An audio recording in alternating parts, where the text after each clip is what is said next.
Episode 6. The Divine Architecture of the Egyptian Afterlife.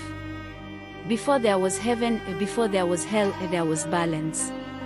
In ancient Egypt, the universe was not ruled by punishment or reward.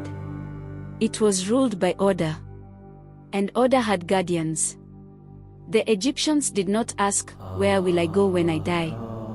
They asked something far more dangerous. Will I still belong to the universe? To exist after death was not guaranteed. Survival required alignment, memory, truth, and divine permission. The gods as cosmic functions. To modern minds, gods are characters. To the Egyptians, gods were forces. Osiris was not merely a king. He was the principle of continuity. Anubis was not merely a guide. He was the law of transition. Thoth was not merely a scribe. He was the permanence of truth. Ma'at was not merely justice. She was the structure of reality itself. And Array was motion.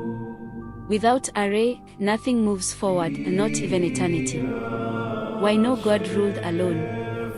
There is no Egyptian devil ruling the underworld. No single god decides fate. Why? Because absolute power creates imbalance. And imbalance is death. Every god checks another. Every verdict is witnessed. Every action is recorded. This is not mythology. This is cosmic bureaucracy. Emayat versus Isfit, order versus chaos. The true enemy of the soul was never seen. It was Isfit. Isfit is chaos, disorder, lies, forgetting. To fall to Isfit was worse than punishment. It meant unraveling. The gods exist to prevent unraveling. Why spells invoke gods by name? A spell without a god is powerless. To speak a god's name was not prayer. It was authorization. When the dead said, "I know you, Anubis," they were not pleading. They were declaring legitimacy. Transition to Osiris. But all journeys end somewhere. And for the Egyptian soul, all roads led to one throne. Let us now meet the god who proved that death could be survived. We meet Osiris. Osiris, the god who conquered death. Every civilization has asked the same question.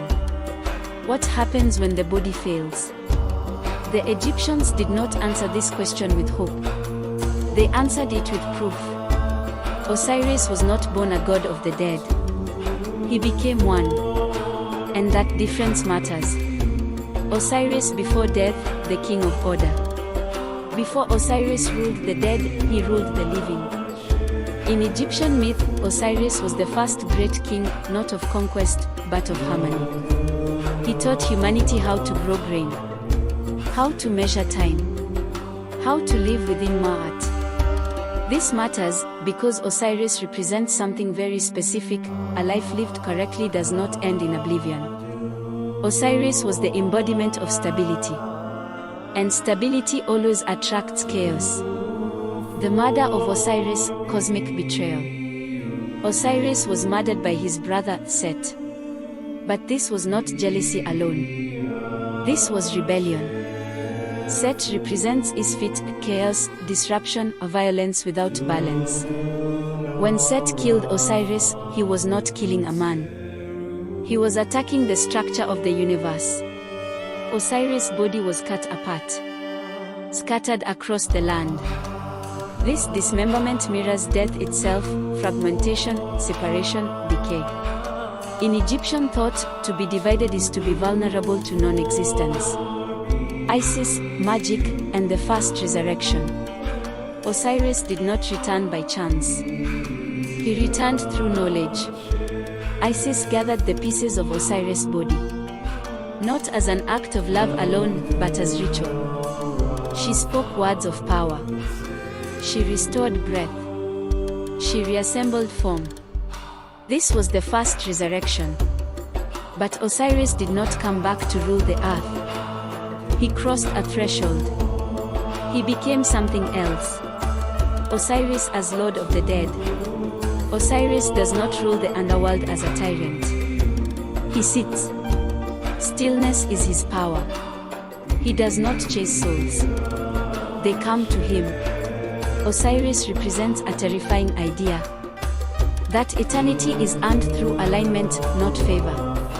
In the hall of Ma'at, Osiris does not speak often. His presence alone is judgment. Osiris NN, becoming the god. In funerary texts, the dead are renamed. Osiris Ani. Osiris Hunfa. Osiris Nebsani. This is not metaphor. To be called Osiris is to say, I have died correctly. I have been justified. I now belong to eternity. Osiris is not worshipped from a distance. He is joined. Symbolism of Osiris. Osiris is green. Green is not decay. Green is rebirth. He holds the crook and flail are not weapons, but tools of guidance and labor. He is wrapped like a mummy because eternity requires preservation. He is seated because eternity does not rush. Osiris and agricultural rebirth. Osiris is grain. Grain must die to grow. Each harvest was a resurrection ritual.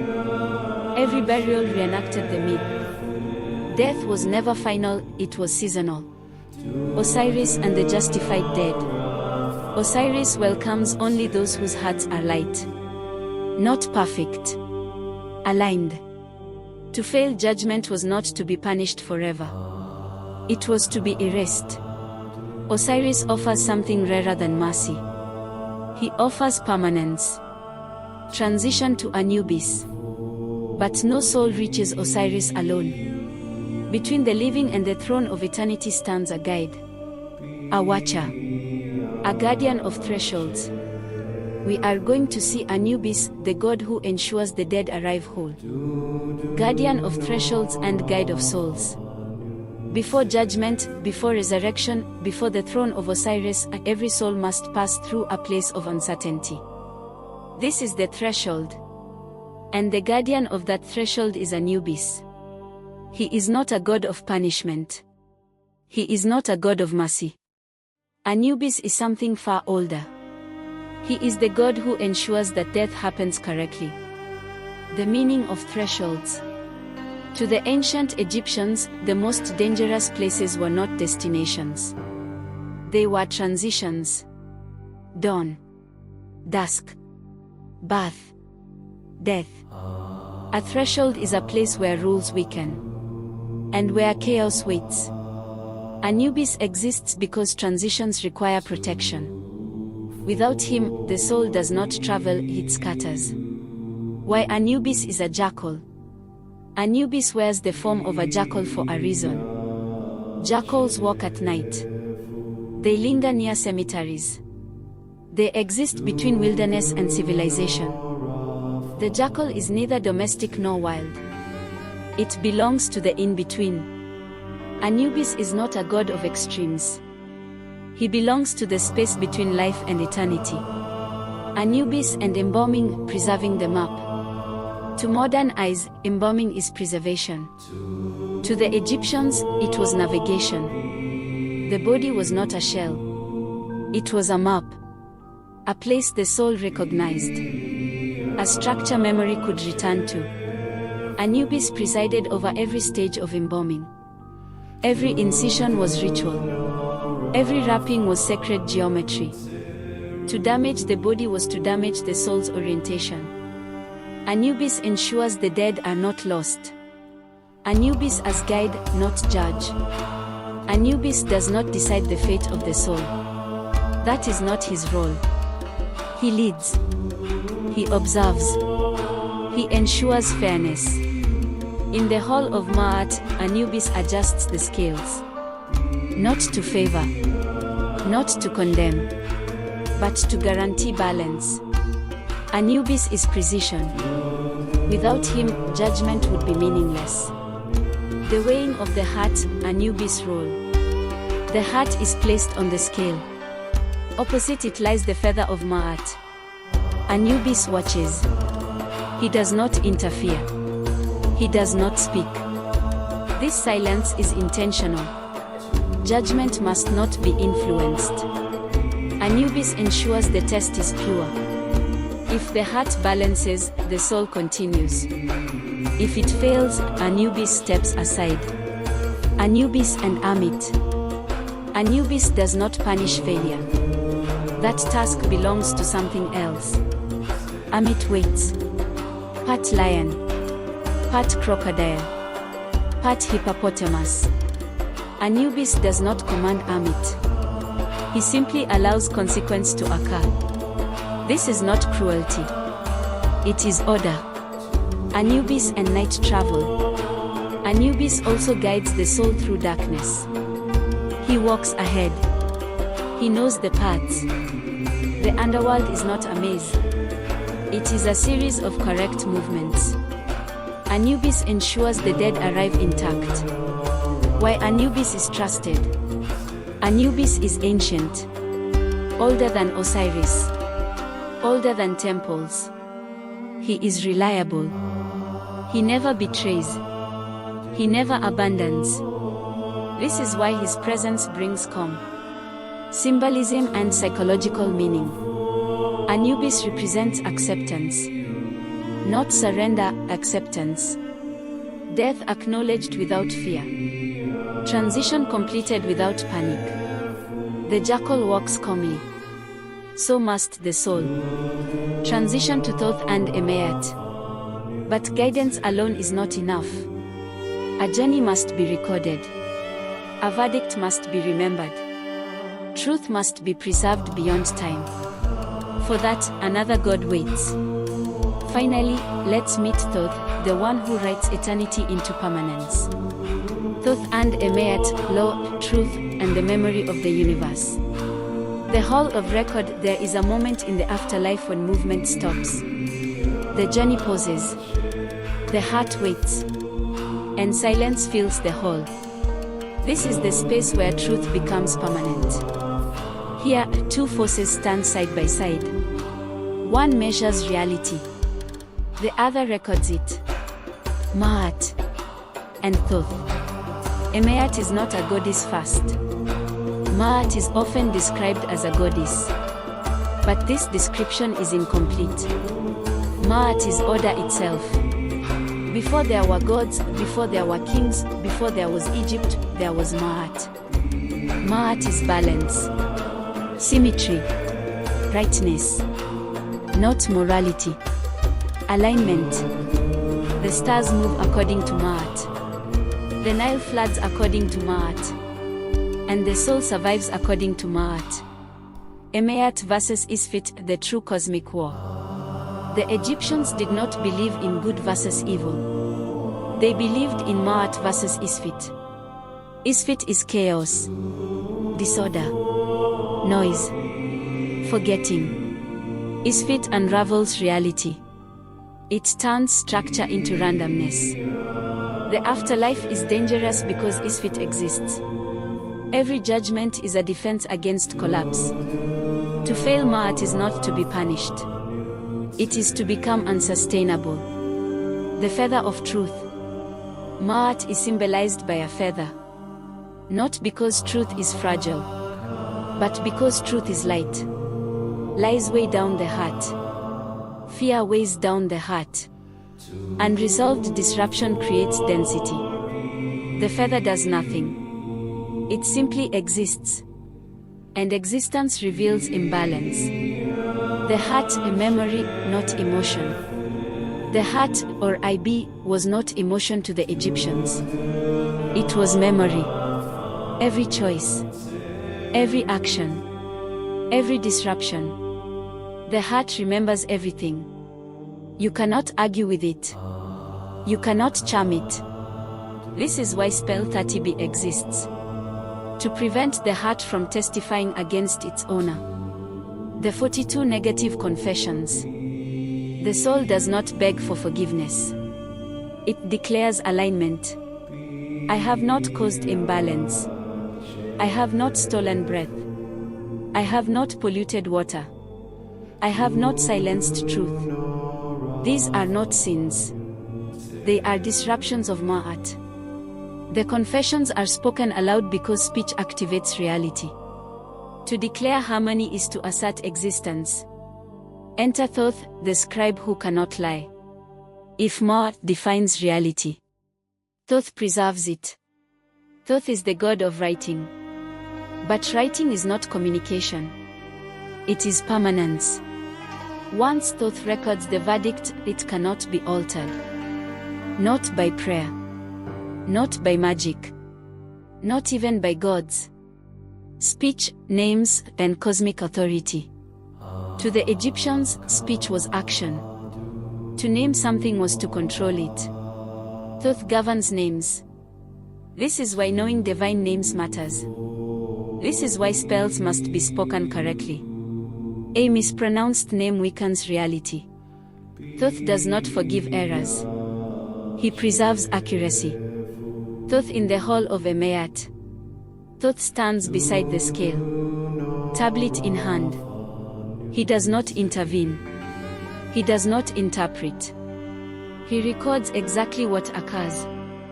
This makes him terrifying. Because memory is eternal. Why truth cannot be negotiated. The Egyptian afterlife has no appeals. No second chances. No reinterpretation. Once truth is measured and recorded, it becomes structure. And structure does not bend. Transition to array. Judgment concludes. The soul is justified. But eternity still requires motion. Still requires renewal. Still requires power. For that, the sun must rise. In the final section, we follow Array into the night and discover why even gods must face death. Array, death, night, and the engine of rebirth. When even gods must die. Every night, the sun dies. This is not metaphor. To the ancient Egyptians, the sun did not merely set. It entered death. And if the sun could die, then death was not failure. It was process. The god who proved this was Array. Array as motion itself. Array is often described as the sun god. But this description is incomplete. Array is not the sun. Array is movement. He is forward motion. Time progressing. Becoming. Without Array, nothing advances, not crops, not kings, not souls. Array is the force that carries existence from moment to moment. The solar bark. Array does not travel alone. He sails. Each night, the Array boards the solar bark. This vessel is not a boat. It is a system. It carries gods, spells, guardians, and light itself. The bark enters the duat, the same underworld the dead must cross. This matters. Because it means the gods do not demand a journey they themselves avoid. Night is not rest. Night is battle. As Array travels, chaos attacks. The serpent Apophis rises. Apophis is not evil. Apophis is resistance. Stagnation. The refusal of order. Each night, an Array must overcome the pull toward nothingness. This battle is eternal. Victory is never final. The union of Array and Osiris. In the deepest part of the night, something extraordinary occurs. Array meets Osiris. Motion meets stillness. Life meets death. This union powers rebirth. Osiris provides continuity. Array provides energy. Neither can function alone. Resurrection requires both. This is why the dead seek to join Ro's bark. To ride with the sun is to participate in cosmic renewal. Why the dead follow Array. To live forever is not to remain static. Eternity requires renewal. The dead who pass judgment may join Array. They say. They fight. They rise. Immortality is not rest. It is participation. Dawn as resurrection. When Array rises at dawn, the universe is reborn. This is not poetic. This is mechanical. If Ra fails, creation collapses. Each sunrise is proof that order has held. That chaos was resisted. That life is justified again. The Egyptians woke each morning to resurrection. Ra and the human soul. The journey of Ra mirrors the journey of the soul. Life, death, judgment, struggle, renewal. This is why Ra matters to the dead. He proves that transformation is survivable. Why Ra completes the system. Osiris offers permanence. Anubis offers guidance. Ma'at offers truth. Thoth offers memory. Ra offers continuation. Together, they form a complete machine. Remove one, and eternity fails. The gods as a living system. The Egyptian afterlife was not belief. It was architecture. A system designed to preserve existence. The gods were not masters. They were functions.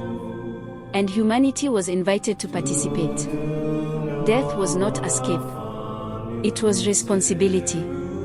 To live correctly was to deserve continuation.